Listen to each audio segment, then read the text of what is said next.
You ever get a phone call that feels like someone reached into your chest and squeezed? That's exactly what happened 3 days before Christmas. When my mom told me, completely out of nowhere, "There's no room for you and the kids this year." Before we continue, please subscribe to the channel and tell us where you are listening. Your support means everything. I was standing in the kitchen, still in my work clothes, coat half on, half off, backpack spilled open on the floor because my daughter Lily had attached herself to my leg like a koala. My son Robbie was wandering around humming Jingle Bells like he was remixing it. We were supposed to drive to my parents' house that Friday, something we had done every single year. Even after my divorce, especially after my divorce. My mom had always insisted, "You bring those babies here. Christmas is for family." So when I answered the phone that afternoon, I was expecting her annual dramatic countdown. Instead, her voice was stiff, cold. "There's no room for you this year," she said. I actually laughed. "What? Are you reorganizing the attic again? We can take the guest room. Or the couch. Or..." "No," she cut in sharply. "There's no room. Your brother and his wife need space. They're bringing her parents." That didn't even make sense. My parents lived in a house big enough to shelter a small village. 5 bedrooms, 2 living rooms, basement, attic, a sunroom no one used. I'd slept in nearly every one of those spaces throughout the years. "Okay," I said slowly. "Then we'll stay at a motel nearby. The kids can still come over for Christmas Day. It's better if you don't come at all this year," she said. "It'll be too crowded." Too crowded. In a house with enough seating to host a town meeting.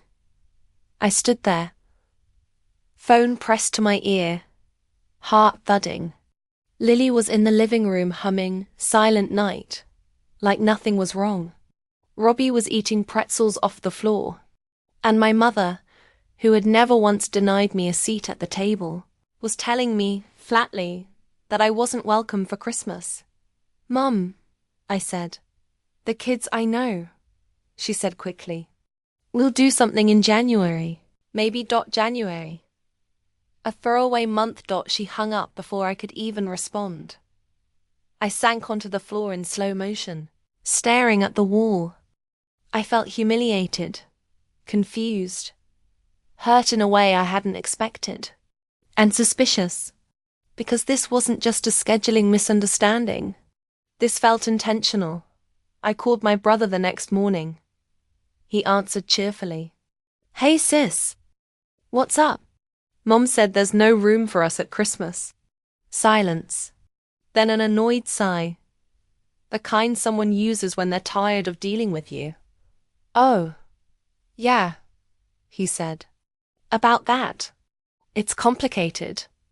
"Complicated how?" "Well, Marissa's parents are coming, and her mom has a bad back, so she needs the downstairs room. And Dad turned the other room into an office. And the other one has mold or something. I slept in that room last year." He made a frustrated noise. "Look, it's just not a good year for you to come. Don't take it personally." "Not a good year for me," I repeated quietly. "Yeah, we talked about it. This is just how things worked out. We talked about it. My family had made this decision together. Without me. I hung up before. I said something I'd regret, but the moment that broke, something inside me came that night. After I put the kids to bed, I saw a Facebook post from my mom. A big family photo in front of the decorated tree. My parents, my brother, his wife, her parents, cousins, even the uncle who hates leaving his recliner. The caption said, "So excited for our full house Christmas this year. Everyone's coming home. Everyone except me and my kids." And she posted it 30 minutes after telling me there was no room. That was the moment the sadness turned into resolve. If they didn't want us there, fine. But I wasn't going to sit home and let my kids feel that rejection. Christmas was supposed to be magical. I was going to make it magical, even if it killed me. So the next morning, I sat the kids at the table. Change of plans, I said brightly. We're not going to Grandma's this year. Their faces fell. Why not? Lily whispered. I considered lying. But I promised myself after the divorce that I would never lie to cover for someone else's bad behavior. There isn't space for us this year, I said gently. But that's okay, because we're going on an adventure. Their eyes lit up. Kids can pivot emotionally like Olympic gymnasts. North Pole? Robbie asked hopefully. Not exactly, I said, laughing. Truth? I had no idea where we were going yet. But I opened my laptop, typed last-minute Christmas cabins, clicked the first listing, and booked it on impulse. A cozy-looking cabin in the mountains. Fireplace. Snow. Hot tub. More expensive than my rent. But I hit confirm reservation without thinking twice. We packed the car, loaded blankets and cocoa mix, shoved stuffed animals into bags and hit the road. 3 hours later, after winding roads and 2 emergency bathroom stops, we pulled up to the cabin. It was beautiful. Like something from a postcard. Snow-dusted roof. Fireplace glowing. Warm lights inside. But when I opened the door, something felt off. A mug on the counter with water droplets. Fresh boot prints by the door. A half-burned log still warm in the fireplace. The cabin wasn't dirty, just recently used. Like someone had walked out moments before we arrived. Probably the cleaners. I told myself. We made dinner, roasted marshmallows, watched Elf. The kids fell asleep by the fire, snuggled under blankets. For the first time all week, I relaxed. Then someone knocked on the door. Not gentle. 3 slow, heavy knocks. My breath caught. We were in the middle of nowhere. No neighbors. It was almost 10 p.m. Who is it? I said, forcing my voice to stay steady. Marn's voice answered. Maintenance. Maintenance. At nearly midnight. Can I help you? You're not supposed to be here.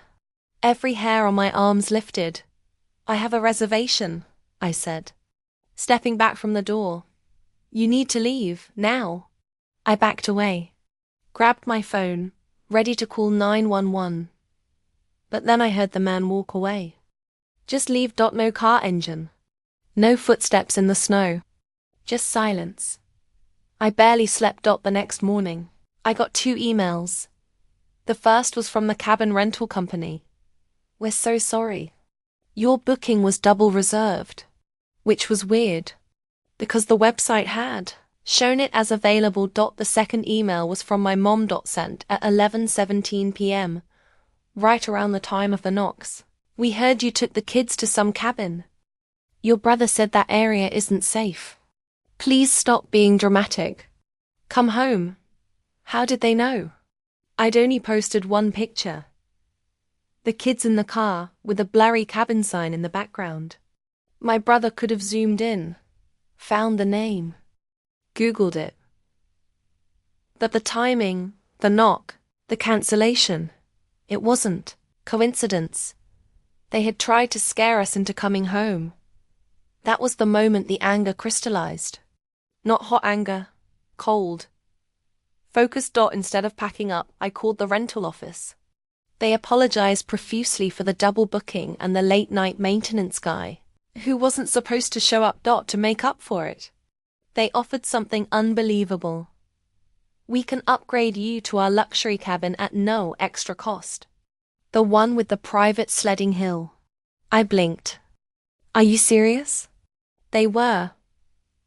The new cabin was insane. Floor-to-ceiling windows facing snowy mountains. A huge stone fireplace. A loft with bunk beds shaped like tiny log cabins. A closet full of toys and games left over from a cancelled charity event. The kids thought we had entered Santa's vacation house. We spent 2 days sledding, baking cookies, dancing in pajamas, making snow angels, playing games. Christmas morning, they woke up giggling, excited, loved. It was the happiest Christmas we'd ever had. No tension. No judgment. No walking on eggshells. Just peace. The day after Christmas, my phone buzzed with a family group chat message. From my mother. We thought you'd come home by now. The kids must be miserable. She had attached a picture of their dining table with extra chairs. Like some passive-aggressive stage prop. Instead of responding with anger, I sent a photo of the kids laughing mid-sled ride. We're good, I wrote. Starting new traditions. My brother replied instantly. Seriously? After everything we did for you? I stared at that message, then typed. What you did to us, not for us. You made your choice. Now I've made mine. I put my phone away and didn't check it again. Because the truth was simple. They had shut the door on us. And in doing so, they accidentally nudged us toward the best Christmas we'd ever had. We've gone back to the mountains every year since. The new tradition stuck. The rental company even gives us a discount now. My family invites us every year. Begs, actually. But we're always already booked. They said there was no room for us at Christmas. But that forced me to create a Christmas where there was more than room. There was joy. There was peace. There was us. And honestly, it was the best thing that ever happened.